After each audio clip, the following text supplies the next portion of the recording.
Assalamualaikum warahmatullahi wabarakatuh. Jumpa kembali di akun Sendang Kisah.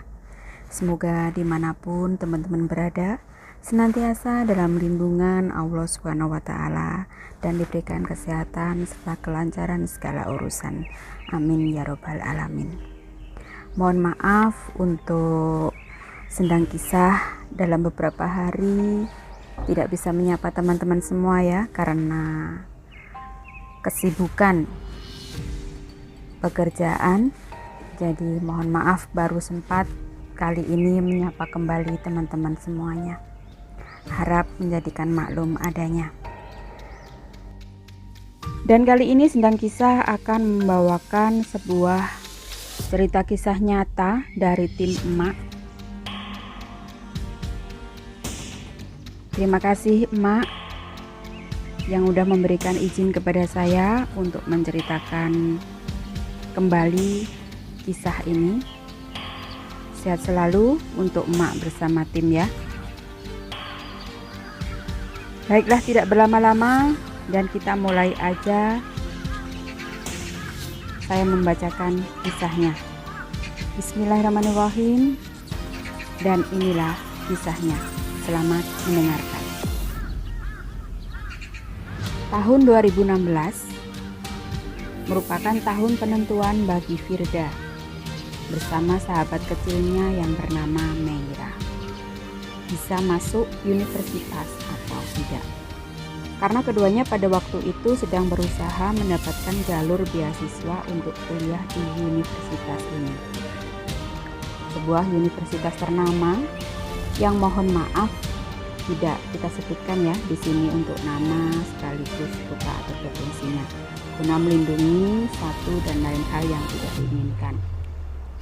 Dan ternyata yang berhasil lolos kala itu hanyalah Meira, sedangkan Firda harus mencoba kembali di tahun depannya.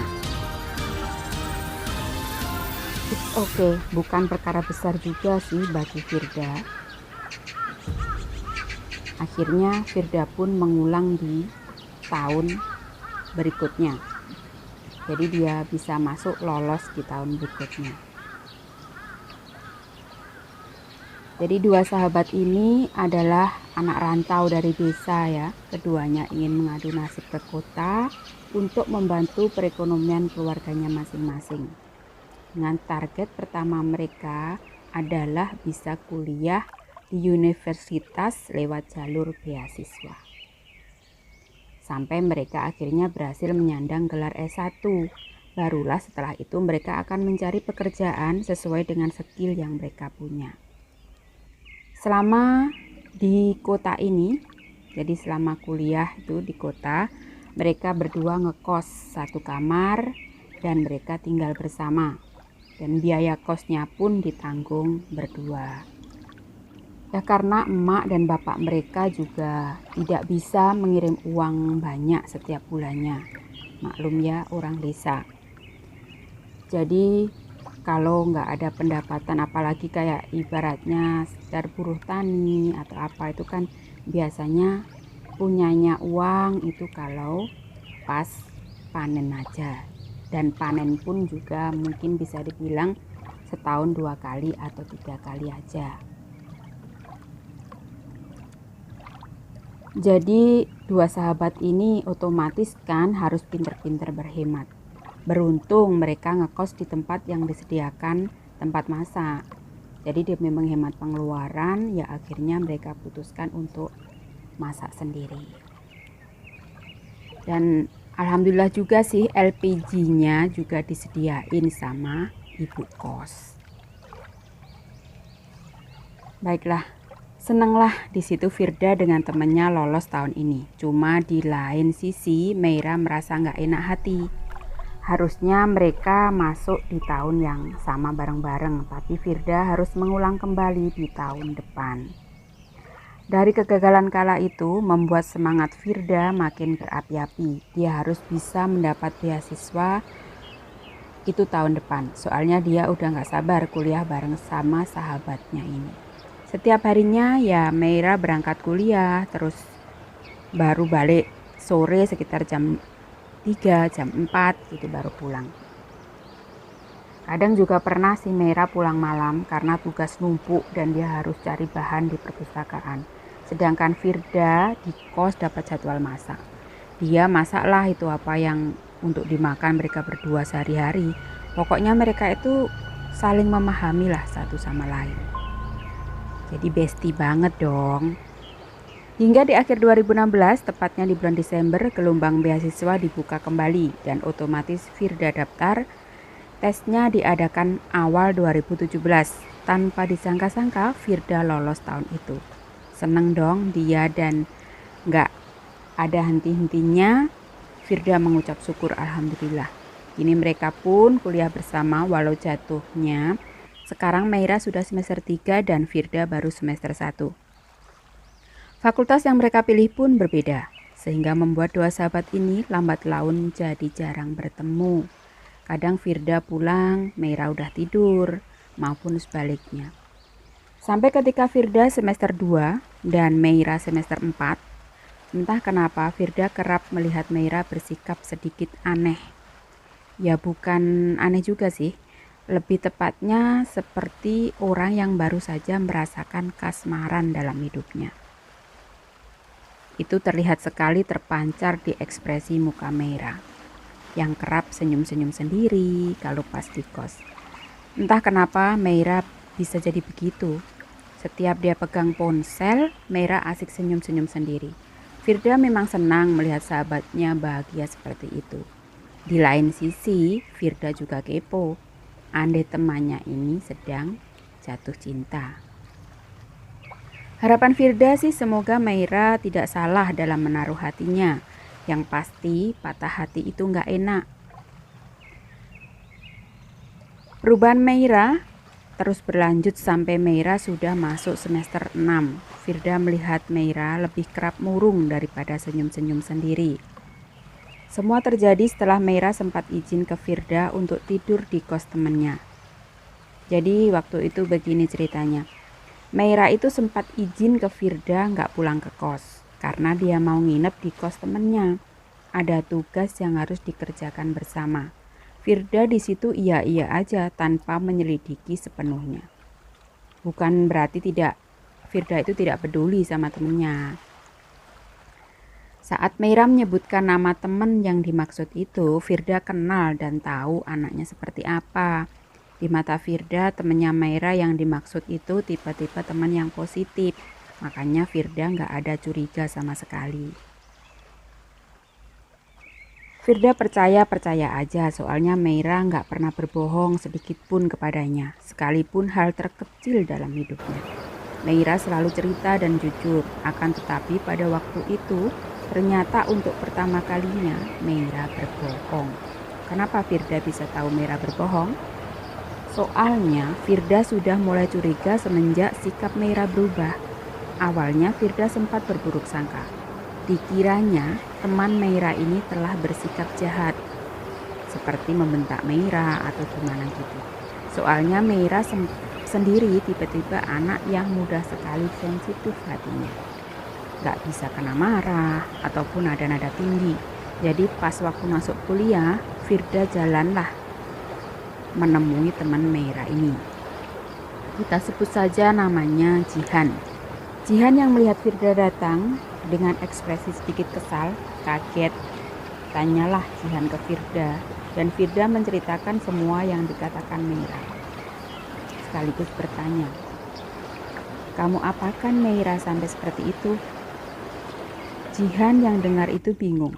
Masalahnya Meira sama sekali gak pernah main ke kosnya, apalagi sampai nginep. Mereka juga tidak pernah berada satu kelompok tugas. Justru Jihan ini tidak terlalu dekat sama Meira. Dan bisa dibilang jarang ngomong. Jihan sendiri juga kaget pas waktu itu Meira tiba-tiba ngenalin dia ke Firda. Padahal kalau aslinya mereka tidak sedekat itu. Karena di mata anak-anak Meira adalah sosok yang tertutup banget. Anak-anak mau ngajak ngobrol duluan itu takut Meiranya salah tangkap.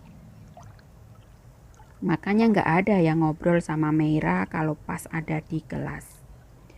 Mendengar pernyataan Jihan waktu itu, setelah Firda pikir-pikir ada benarnya juga. Selama berteman sama Meira sejak kecil, dia tidak pernah Firda melihat Meira memiliki teman selain dia. Lantas kemana perginya Meira waktu itu? Kalau dia tidak tinggal di kos Jihan, lalu Meira malam itu tidur di mana? Banyak sekali pertanyaan yang ada di benak Firda kala itu. Lain sisi, Firda coba memahami posisi Meira. Mungkin untuk sementara waktu Meira sedang butuh waktu untuk sendiri. Bisa jadi kalau dia sudah berdamai dengan diri sendiri, pasti lambat laun bakalan cerita. Tunggu demi tunggu kok nggak ada perubahan sama sikap Meira. Sekarang Meira malah lebih tampak murung dan jarang ngajak Firda ngomong. Firda sudah coba ajak Meira ngobrol tapi sama sekali tidak mendapat respon dari Meira. Hingga tiba-tiba Meira minta izin pulang ke desa seminggu sama Firda. Dalam hati Firda bertanya-tanya dong, ini anak tiba-tiba minta pulang ke desa kenapa? Ditanya sama Firda juga nggak jawab. Sampai Firda meminta maaf berkali-kali. Mungkin Firda ada salah atau apa gitu ke Meira secara tidak sengaja, sehingga membuat sahabatnya ini jadi jengkel sama dia. Lagi-lagi nggak digubris. Lalu Meira pun pergi. Meira juga mengancam Firda supaya tidak menemani dirinya ke terminal.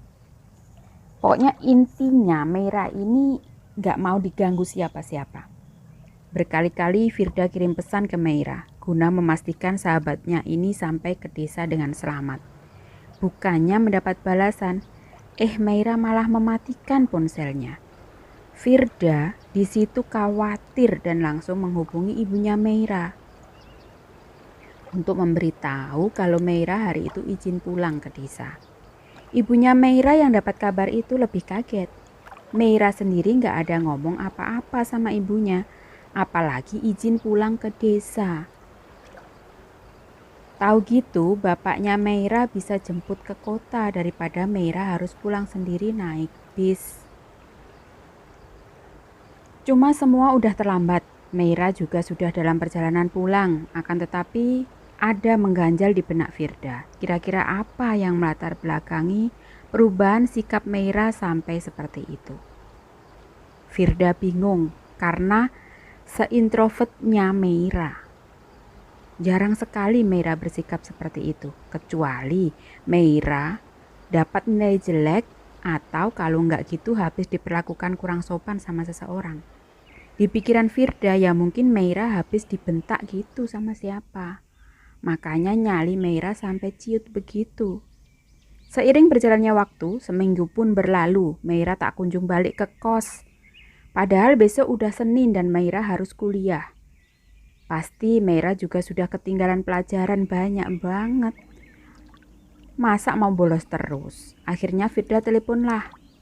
Itu ke ibunya Meira. Di mana ibunya Meira bilang, "Loh, dari Jumat kemarin Meira sudah izin balik lagi ke kota, Fir. Masnya yang nganter Meira naik bis malahan." Hah?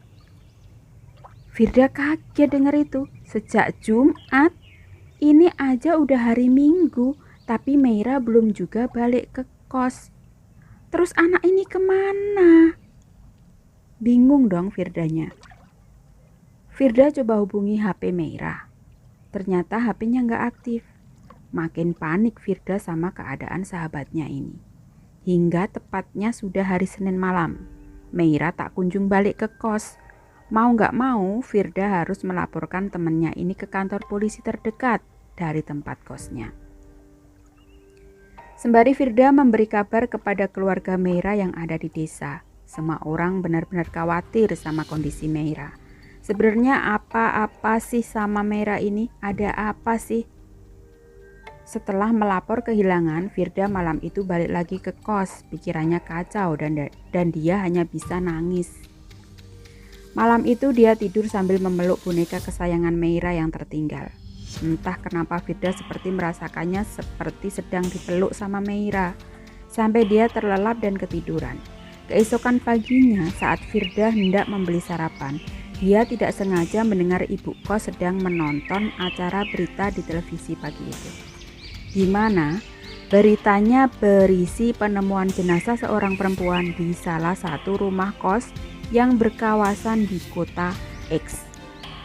Saat polisi melihat kartu identitas perempuan ini, polisi mengatakan kalau perempuan ini merupakan seorang mahasiswi dari kampus Z dan bernama Kadinda Meira Maheswari. Ibu kos dan Firda yang dengar nama itu langsung teriak, perkara mereka kenal sama nama tersebut. Meira ditemukan dalam kondisi yang sudah membiru dan mengeluarkan bau yang tidak sedap. Setelah beberapa penghuni kosan tersebut melaporkan kalau mereka mencium aroma kurang sedap di kamar itu, pas waktu polisi datang untuk mengecek ternyata di dalamnya sudah ada jenazah yang mana itu adalah Meira. Meira di situ statusnya penghuni kos baru yang baru saja pindah Jumat kemarin dan seorang diri. Alasannya dia diterima kerja dan tempat kerjanya tidak jauh dari kos tersebut. Akan tetapi setelah itu penghuni kos maupun ibu kos sudah tidak melihat Meira mondar-mandir keluar kamar kos sejak hari Sabtu. Terakhir terlihat ya hari Jumat, pikir mereka mungkin Meira tinggal di rumah saudaranya. Karena ngomongnya sama ibu kos, dia punya kakak perempuan yang rumahnya tak jauh dari kosan itu.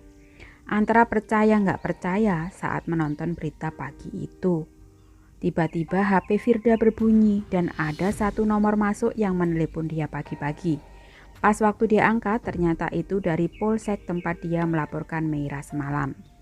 Di mana Polsek setempat memberitahu kalau kemungkinan jasad yang di kosan meninggal di kota X ini adalah temannya. Yang waktu dia laporkan hilang. Lalu polisi meminta Firda dan keluarga Meira untuk datang ke rumah sakit yang ada di kota X atau tempat jenazah ini berada, guna tindakan identifikasi karena kok ciri-ciri dan namanya sama. Pagi itu suasana kos tempat Firda berubah jadi dingin sekali. Hawanya jadi hawa-hawa yang suram. Andai itu benar Meira, lalu apa alasannya berbuat nekat seperti itu? Rasanya Firda nggak percaya kalau Meira bisa berbuat seperti ini tanpa memikirkan masa depannya yang susah payah dia gapai. Kenapa semudah ini menyerah? Sebenarnya Meira ada masalah apa? Sambil berlinang air mata, Firda menghubungi keluarga Meira. Ternyata keluarga Meira juga sudah dapat informasi dan mau perjalanan menuju ke kota ini. Akhirnya Firda coba hubungi satu persatu temannya. Barangkali ada yang bisa bantu antar dia. Bersyukur kala itu temannya yang bernama Jordi bisa mengantarnya ke kota X. Hingga hari itu keduanya bolos kuliah dan mulai perjalanan ke kota X.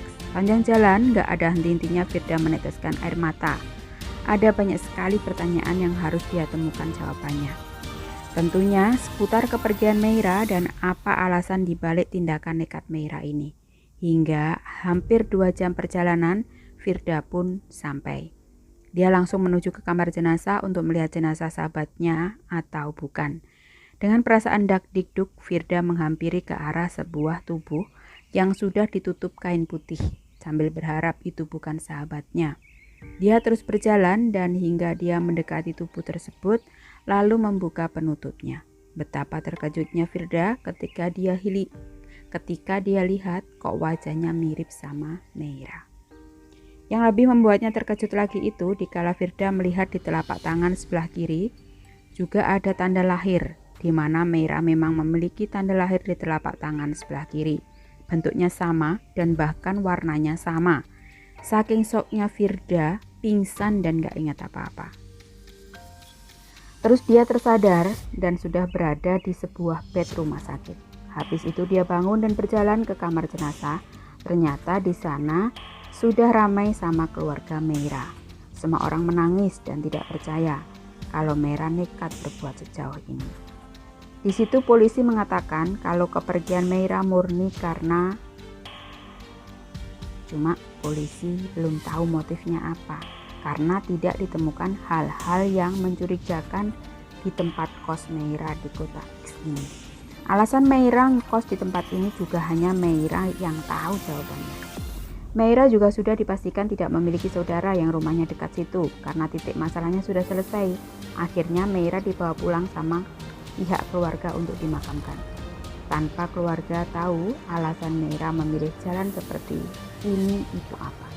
Sama sekali nggak ada yang tahu.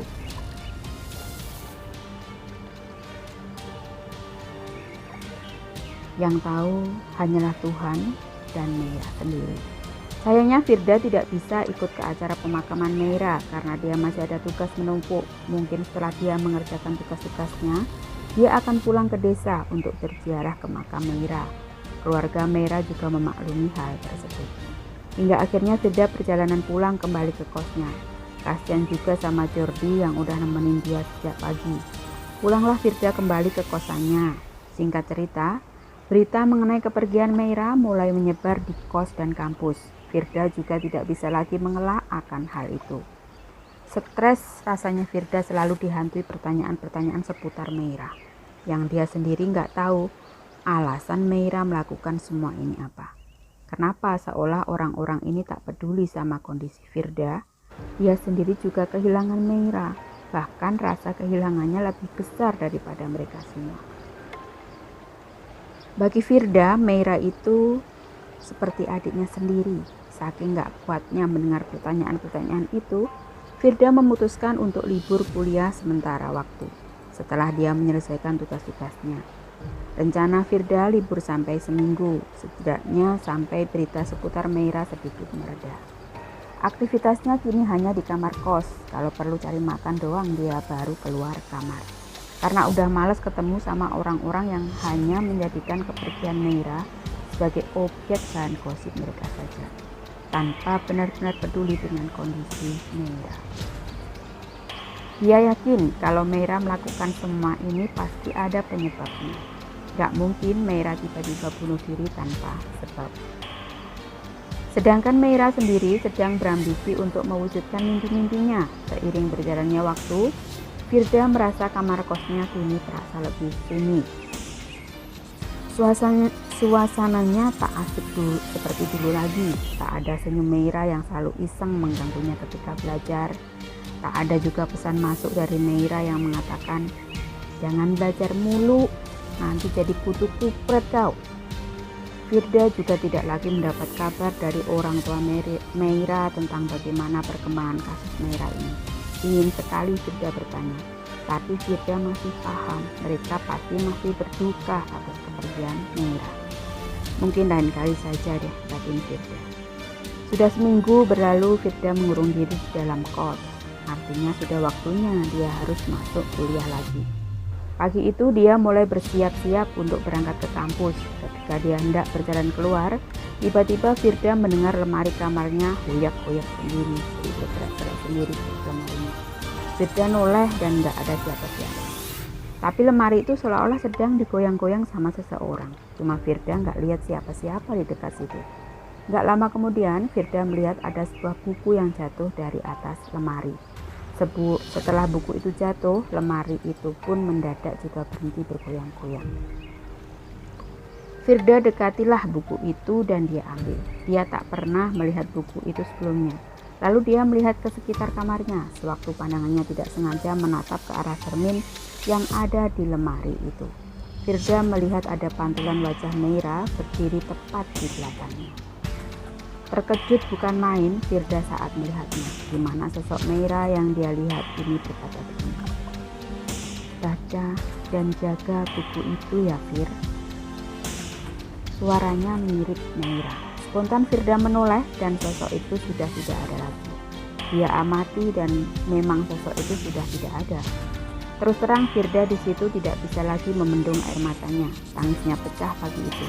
Dengan mata yang berlinang, Firda amati buku yang dia pegang. Sampul buku ini seperti warna kesukaan Meira, yaitu warna hijau puput. Mulailah Firda buka halaman demi halaman buku tersebut. Lalu dia melihat nama Meira ada di halaman paling depan. Artinya buku ini adalah buku diari milik Meira. Dia buka halaman demi halaman, di mana Meira menuangkan segala perasaannya di buku tersebut. Ada beberapa tulisan yang membuat Firda tidak bisa menahan tangisannya. ketika Meira seolah mengajak Firda flashback ke kenangan-kenangan mereka dulu lewat tulisan Meira. Firda masih tidak menyangka kalau Meira harus meninggalkannya secepat ini. Terus dia buka halaman demi halaman, sampai dia mulai tuh bertemu dengan halaman yang mana Meira menceritakan kesan pertamanya masuk kuliah. Di tulisan Meira itulah Firda baru tahu sebenarnya seperti apa kehidupan Meira di kampus. Berlanjut sampai Meira sudah menginjak semester 2. Di tulisan itu tertulis kalau Meira sedang jatuh cinta untuk pertama kalinya kepada seorang laki-laki yang usianya terpaut 10 tahun lebih tua darinya. Sedikit informasi kalau Meira dan Firda di tahun 2016 itu usianya masih 18 tahun. Artinya laki-laki yang disukai Meira ini berusia 28 tahun. Baiklah, kembali ke cerita. Meira yang juga menuliskan nama laki-laki itu, yang membuat Firda terkejut adalah ketika dia membaca nama laki-laki yang disukai Meira, di mana laki-laki itu merupakan asisten dosen di kampus mereka. Firda kenal dan tahu orangnya. Memang tidak pernah mengajar di mata kuliah Firda, tapi orang ini mengajar di mata kuliah Meira. Firda pernah bertatap muka sama dosen ini.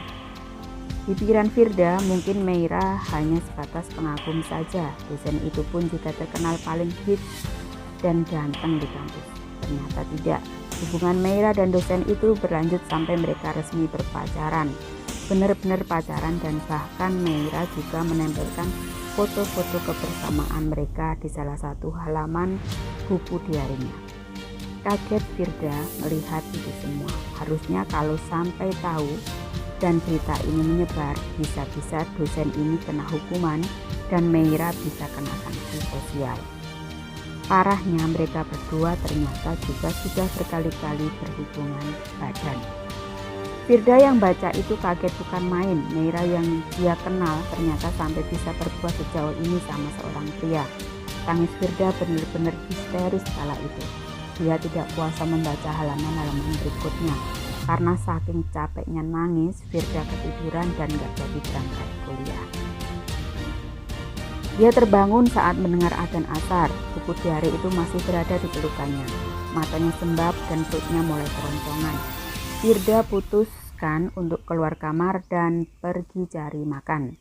Habis itu dia masuk lagi ke dalam kamar. Tiba-tiba dia punya keberanian untuk membaca kembali buku diari Meira. Dia buka lagi halaman demi halaman, sampai Firda menemukan ada satu kalimat yang mengatakan kalau Meira sudah berkali-kali minta pertanggungjawaban dosen itu.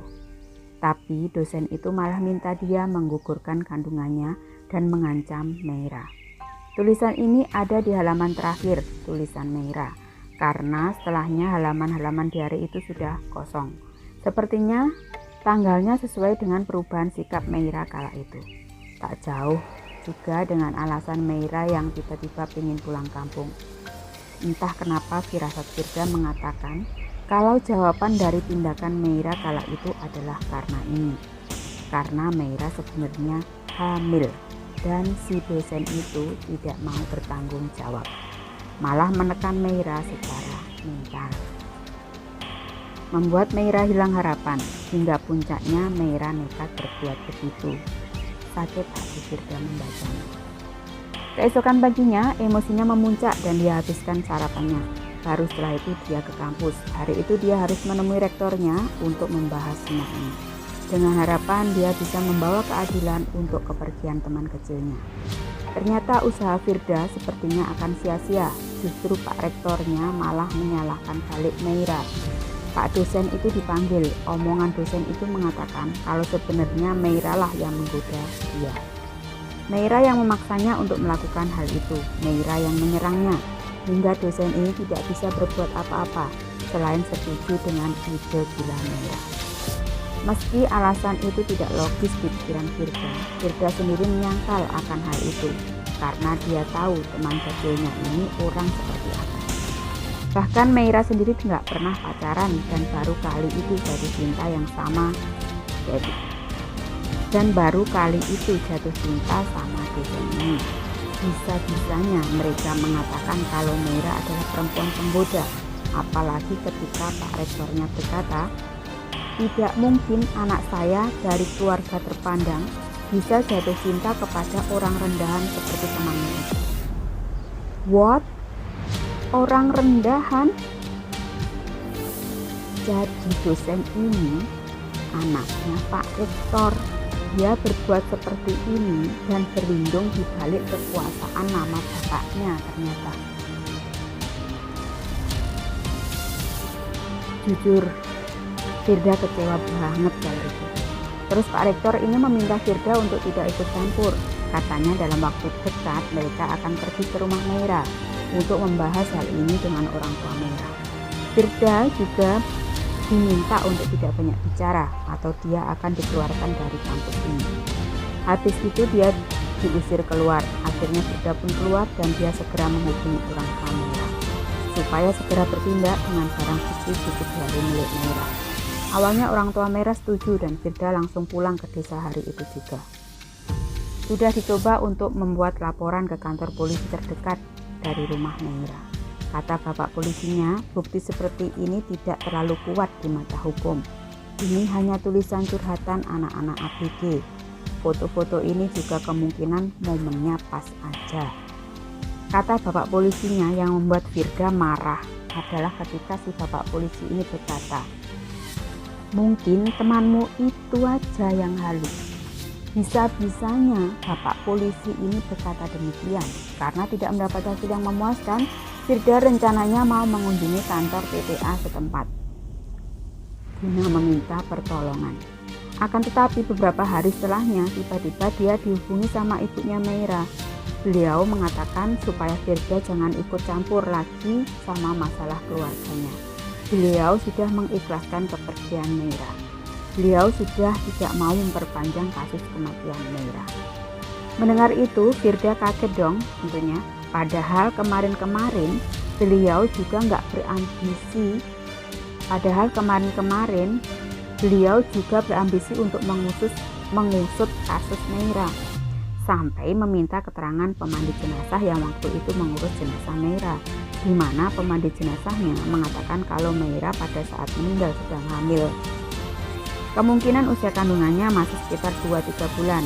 Alhasil Meira pada waktu dimakamkan, itu dia dimakamkan bersama anaknya yang masih di dalam kandungan. Anaknya juga kemungkinan sudah meninggal dunia. Lagi dan lagi, pemandi jenazah itu juga bersikap aneh.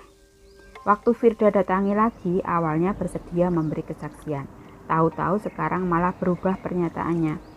Agak sedikit mencurigakan. Firda coba datang lagi ke kantor polisi. Polisinya malah bilang supaya Firda fokus saja kuliah yang benar. Jangan mikir aneh-aneh, apalagi bertindak gegabah.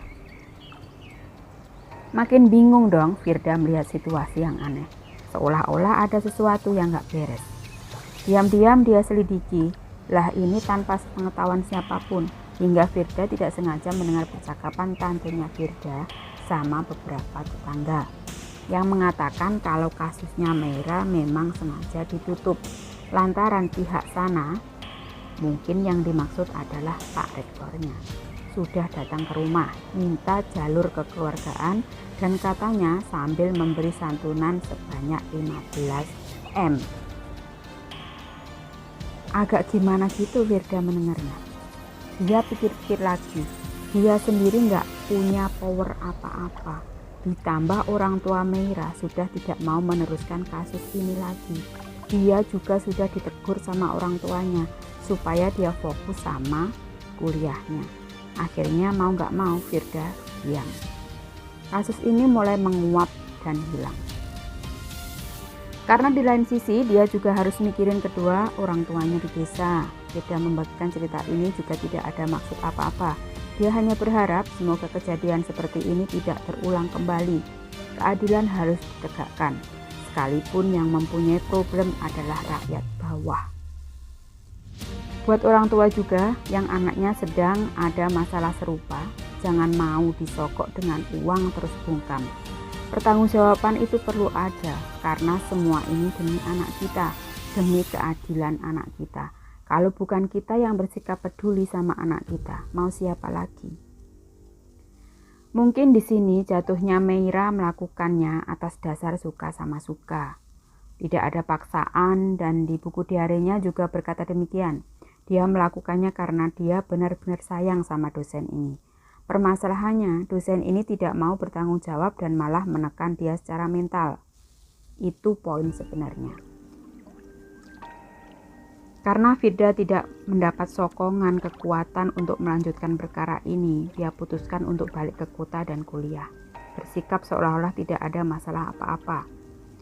Suatu hari Firda kehilangan diare milik Meira, tapi dia mencium ada seseorang yang sedang bakar-bakar di halaman belakang.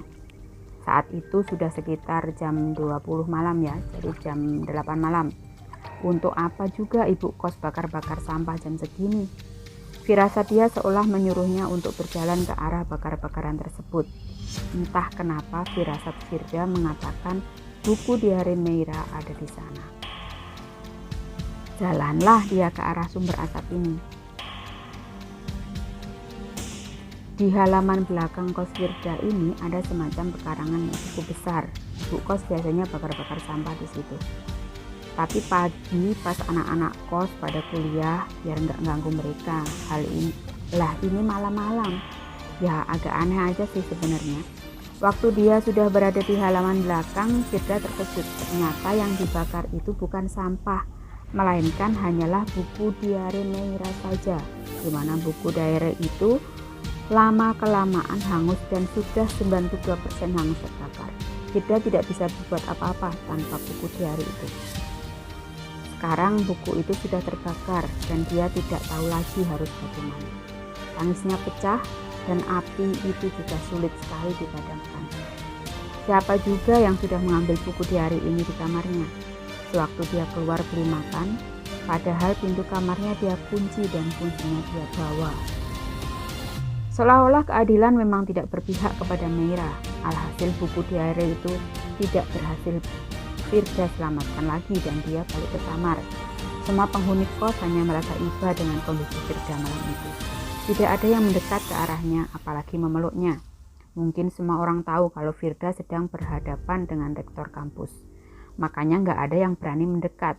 Firda hanya balik ke kamar dan menangis sendirian. Di saat dia berusaha berdamai dengan semuanya, tiba-tiba di belakangnya dia mendengar seperti ada suara perempuan yang menangis. Suara itu mirip sekali sama suara mendiang Meira dan sosok pemilik suara itu memeluk Firda dari belakang, masih dengan suara menangis. Sosok itu berkata ke Firda, "Jangan menangis ya, mereka yang jahat akan menuai akibatnya. Makasih selama ini kamu sudah peduli dan percaya sama aku. Kamu sahabatku selama-lamanya." Mendengar itu tangis Firda pecah. Mungkin teman-teman kosnya hanya bisa simpati, tapi tidak bisa memeluknya karena ya mereka takut. Semenjak kepergian Meira, ada banyak sekali rumor tentang sosok arwah perempuan yang menyerupai wujudnya Meira. Kadang mereka melihat di lorong perpus, ada yang bilang sempat melihat duduk di bekas meja Meira dulu. Bahkan ada yang bilang kalau arwah itu kerap mondar-mandir di dekat ruangan rektor. Terlepas benar atau tidaknya rumor tersebut, Firda hanya meminta supaya orang-orang mendoakan Meira agar Meira tenang di sana dan diampuni segala dosa-dosanya. Tapi ya namanya karma itu ada.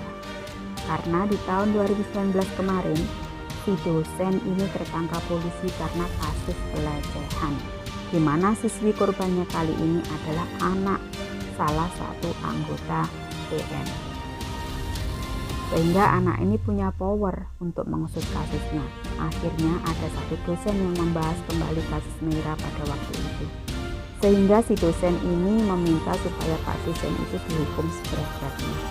Lalu si Pak Rektor diberhentikan secara tidak hormat dari kampus. Mungkin inilah maksud dari ucapan arwah Meira pada waktu itu. Mereka yang jahat akan menuai akibatnya. Alhamdulillah, akhirnya kasus Meira berakhir manis. Dosen dan rektor itu akhirnya mendapat hukuman yang seberat-beratnya, hukumannya masing-masing. Semoga kasus ini kasus seperti ini tidak terulang kembali. Ayolah para perempuan di luar sana, jangan takut untuk bersuara. Menyuarakan kebenaran pasti akan mendapat pro dan kontra. Yang penting tetap meminta keadilan selama kita tidak salah. Jangan takut dan terus maju. Kalau bukan kita yang menegakkan keadilan, siapa lagi? Kalau hukum hanya tumpul ke atas, lalu runcing ke bawah, lantas mau sampaikan rakyat di negara ini bisa mendapatkan keadilan secara merata? Kita di sini tidak bermaksud memihak kepada siapapun, akan tetapi sangat disayangkan apalagi korban kasus pelecehan malah disuruh bungkam. Saat dia susah payah untuk bersuara akan sebuah kebenaran. Kalau tidak ada peduli kepadanya, malah semua orang berpihak kepada yang salah dan memutarbalikkan fakta. Semua itu akan berdampak kepada kondisi fisikis dari korban tersebut. Pernahkah kalian berpikir sampai ke situ? Yang aku sayangkan adalah sikap yang diambil sama keluarga Meira. Akan tetapi kita tidak berhak menghakimi. Berat sekali cerita kali ini. Sudah banyak hal serupa terjadi di sekitar kita, tapi hanya kita jadikan sebagai objek gosip semata. Tanpa mempedulikan hancurnya korban kala harus menghadapi semuanya sendiri. Cuman ya bersyukur kasus di kali ini happy ya endingnya. Semenjak dosen ini ditangkap, orang-orang di kampus sudah tidak lagi melihat penampakan arwah Meira. Mungkin kini Meira sudah tenang, karena keadilan sudah berpihak kepadanya. Terima kasih Firda yang sudah mau berbagi kisah. Jadi Mak, dan terima kasih untuk Mak yang sudah mengizinkan saya untuk berbagi kisah ini ke teman-teman semuanya. Kita ambil sisi positifnya dan kita buang sisi buruknya. Sekian cerita dari tim Emak kali ini yang dibagikan kembali sama Sendang Kisah ya. Mohon maaf sekali untuk tim Emak ya, kalau mungkin dalam saya membawakan cerita ini kembali banyak sekali kekurangannya. Mohon maaf. Terima kasih. Wassalamualaikum warahmatullahi wabarakatuh. Sampai jumpa kembali di kisah-kisah Sendang Kisah selanjutnya. Salam Sendang Kisah. Wassalamualaikum warahmatullahi wabarakatuh. Salam Sendang Kisah. Matur nuwun, matur nuwun.